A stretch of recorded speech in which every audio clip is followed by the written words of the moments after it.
Hello, this is Derek Iswell, Chief Investment Officer for Shelton Capital Management with a Shelton CIO Minute.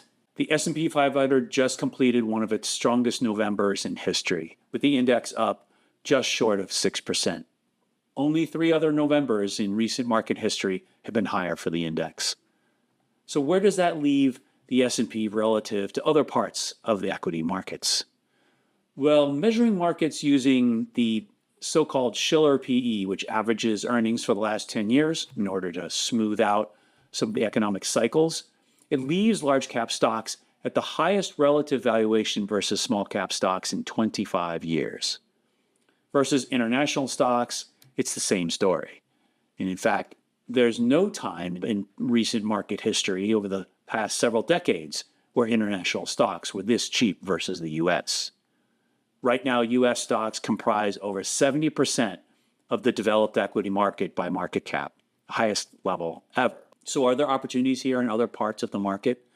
Well, the last time that small cap stocks were this cheap was the late 90s, when the market was driven by a small number of growth stocks, led by those involved in a revolutionary new technology, the internet. Does that sound familiar?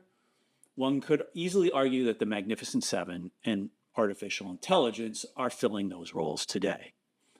What's needed is a catalyst, and for small caps, the key is interest rates. Since 40% of small cap stocks in the Russell 2000 have near or no earnings, falling interest rates would help their cause, and even the dovish Fed activity over the fall of this year has raised forecasts of small cap earnings in 2025. Internationally, we could also draw lessons from 25 years ago, as there is a further parallel for our catalyst, the dollar. The last time the dollar was this strong was in 2001, just before it started a long decline that triggered an extended international rally lasting nearly a decade. Now, the political results, both here in the US and worldwide, have only exacerbated the economic trends and supported the S&P 500 index. Rates in the U.S. have been strong and the dollar has rallied.